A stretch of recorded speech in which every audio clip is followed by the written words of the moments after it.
The neon glow of the Paradise Motel sign bled through the gaps in Maya's threadbare curtains, painting stripes of sickly pink and electric blue across her face. 16 years. 16 years Shed spent breathing in the stale air of this room, the scent of cheap cigarettes and desperation clinging to everything like dust. 16 years under the suffocating weight of her family's expectations, their demands, their casual cruelty. Her reflection in the cracked mirror was a stranger, a ghost of the girl she might have been. Hollow eyes, too big for her gaunt face, stared back at her. Her dark hair, usually pulled back in a tight braid, was coming loose, strands clinging to her cheek like cobwebs. She looked older, harder, than she should. The Paradise Motel wasn't paradise for anyone, least of all her. It was a haven for lost souls, for addicts and drifters, and for Maya's family, it was a convenient marketplace. Her mother, Marlene, ran the motel's front desk, her charm a thin veneer over a hardened core.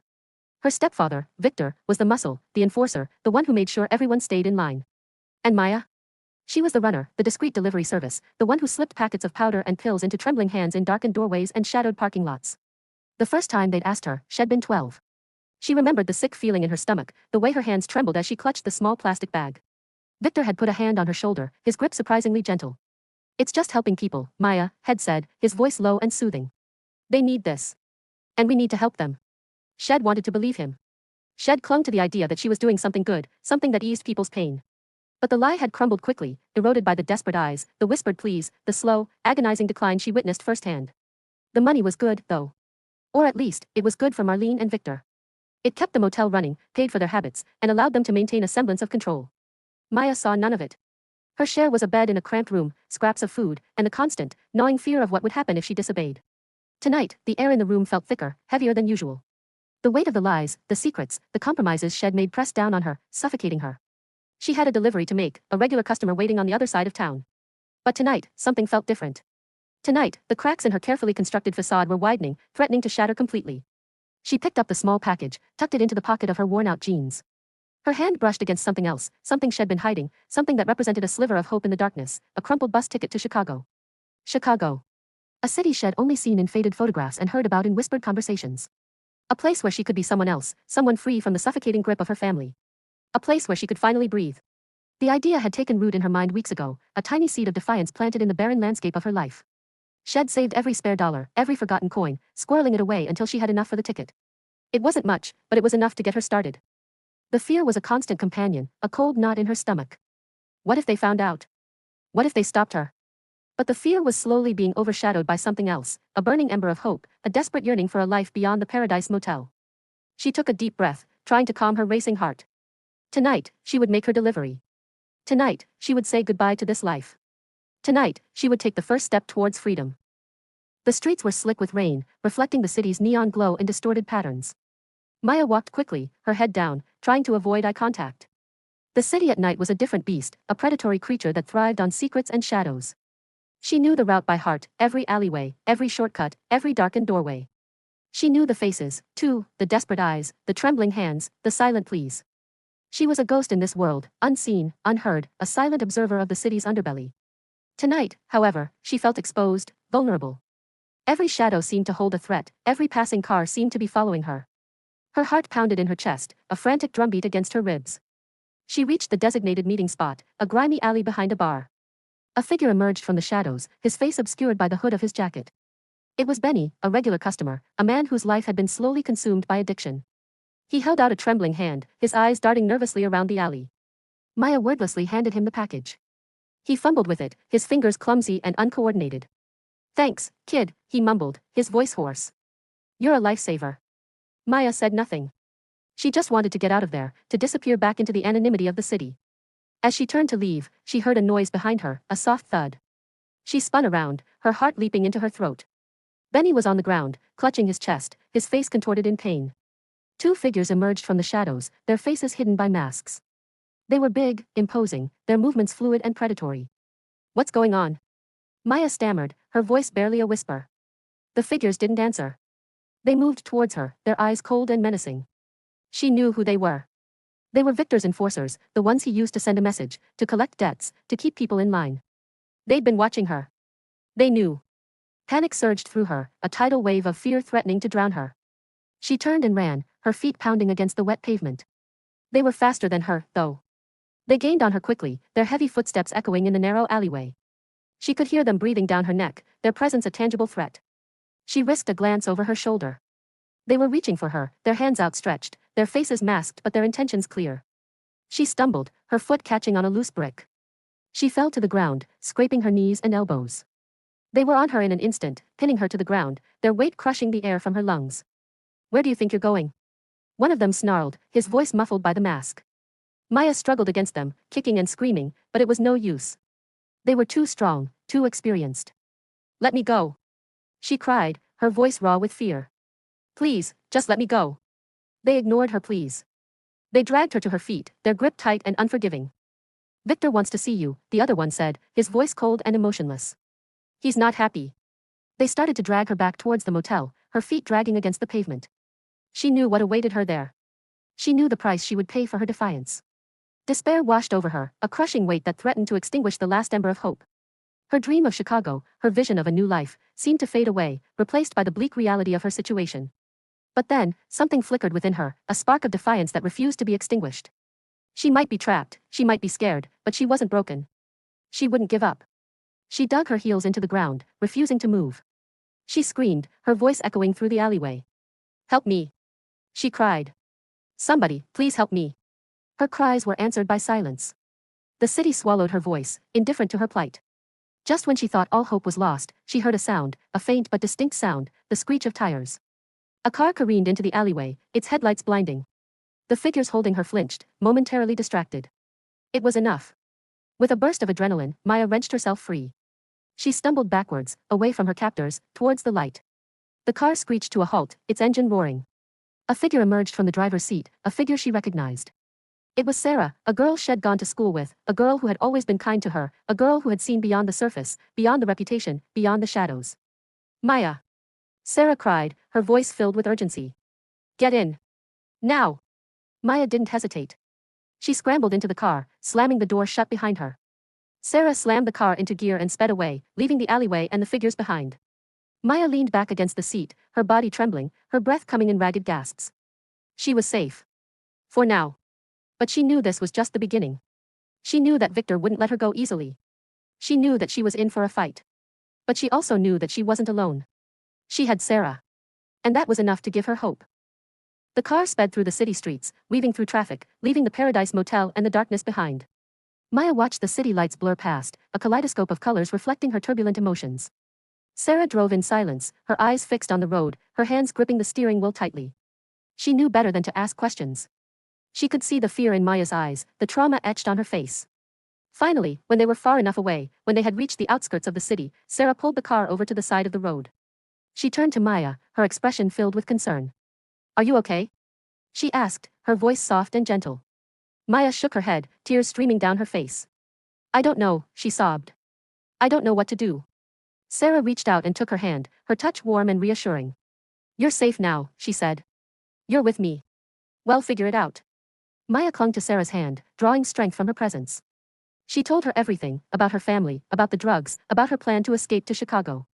Sarah listened patiently, her expression never wavering. When Maya had finished, she squeezed her hand. "I always knew there was something different about you, Maya," she said. "I always knew you were meant for something more than that place. But what am I going to do?" Maya asked, her voice filled with despair. "They'll come after me. They always do."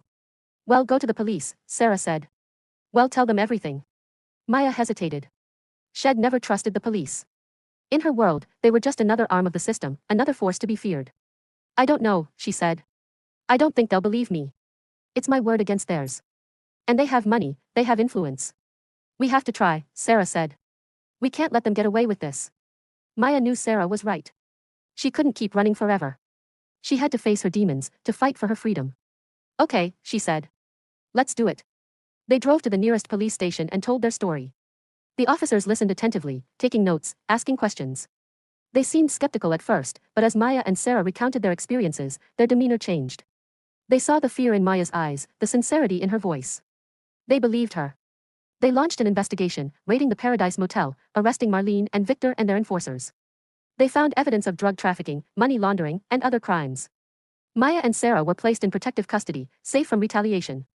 They testified in court, their words carrying weight, their courage inspiring others to come forward. The trial was long and difficult, but in the end, justice prevailed. Marlene and Victor were found guilty and sentenced to prison. Their empire crumbled, their reign of terror finally over. Maya was free. But freedom came at a price. She had lost her family, her home, her sense of security. She was alone in the world, with nothing but the clothes on her back and the bus ticket to Chicago. Sarah stood by her side, offering her support, her friendship, her unwavering belief in her potential. You can do this, Maya, she said. You're strong, you're smart, you're resilient. You can build a new life for yourself. I know you can. Maya looked at Sarah, her heart filled with gratitude. She didn't know what the future held, but she knew that she wasn't alone. She had Sarah. And that was enough. The day came when it was time for Maya to leave. She stood at the bus station, her backpack slung over her shoulder, her heart filled with a mixture of fear and excitement. Sarah hugged her tightly, tears in her eyes. Don't forget about me, she said. And don't give up on your dreams. I want, Maya said, her voice choked with emotion. Thank you, Sarah. For everything. She boarded the bus, found a seat by the window, and watched as the city receded into the distance. As the bus rumbled down the highway, she thought about her future, about the possibilities that lay ahead. She didn't know what awaited her in Chicago, but she was determined to make a new life for herself, a life free from the shadows of her past. She closed her eyes and took a deep breath, feeling the weight of dust and dreams lift from her shoulders. She was finally free. The bus station in Chicago was a whirlwind of noise and movement, a chaotic symphony of human existence. Maya stepped off the bus, her senses overwhelmed by the sheer size and energy of the city. She clutched her backpack tightly, feeling small and insignificant in the midst of the bustling crowd. She had no plan, no contacts, no place to go. All she had was a few dollars in her pocket and a burning desire to start over. She found a bench in a quiet corner of the station and sat down, trying to collect her thoughts. She pulled out the crumpled map of Chicago she had found in a discarded newspaper and studied it carefully. She decided to head downtown, to the heart of the city, to see what opportunities might be available. She walked for hours, her feet aching, her stomach rumbling. She passed towering skyscrapers, bustling shops, and crowded streets. She felt lost and alone, but also strangely exhilarated. She stopped at a small diner and ordered a cup of coffee and a sandwich. The waitress, a middle-aged woman with a kind face, noticed her lost and weary expression. You new in town, honey? She asked, her voice warm and friendly. Maya nodded, tears welling up in her eyes. I don't know anyone here, she said. I don't know what to do. The waitress smiled sympathetically. Don't you worry, honey, she said. Chicago's a tough city, but it's also a city of dreams. You can make it here, if you're willing to work hard.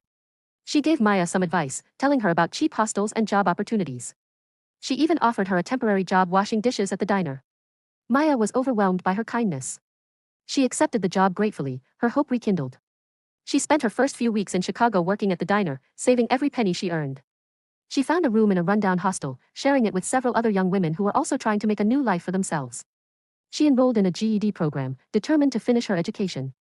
She studied hard, her thirst for knowledge insatiable. She wanted to learn everything, to catch up on all the years she had lost. She made friends with the other students in the program, young people from all walks of life, all with their own stories of struggle and resilience. They supported each other, encouraged each other, and helped each other to believe in themselves. She slowly began to build a new life for herself, a life based on hard work, determination, and hope. She learned to trust again, to open herself up to new experiences, to embrace the possibilities that lay ahead. She still had nightmares, still haunted by the memories of her past. But she refused to let those memories define her. She was determined to overcome her trauma, to heal her wounds, to create a brighter future for herself. She discovered a passion for art, spending hours sketching and painting in her spare time. She found solace in the creative process, a way to express her emotions, to make sense of her experiences. She started to display her artwork at local coffee shops and galleries. Her talent was undeniable, her unique style capturing the attention of art critics and collectors. She began to sell her paintings, earning enough money to move out of the hostel and into her own apartment. She felt proud of herself, of her accomplishments, of her ability to overcome adversity. She reconnected with Sarah, talking to her on the phone and exchanging letters. Sarah was proud of her, amazed by her transformation. You're an inspiration, Maya, she said. You've overcome so much. You're a true survivor. Maya smiled, her heart filled with gratitude. She knew she couldn't have done it without Sarah's support. Years passed. Maya continued to thrive in Chicago, her art career flourishing, her life filled with purpose and meaning. She had created a new family for herself, a community of friends and supporters who loved and accepted her for who she was. She never forgot her past, but she refused to let it define her. She used her experiences to help others, volunteering at a local shelter for homeless youth, sharing her story, offering hope to those who were struggling. She became a symbol of hope, a testament to the power of resilience, a reminder that even in the darkest of times, it is possible to find light. One crisp autumn evening, Maya stood in her art studio, surrounded by her paintings.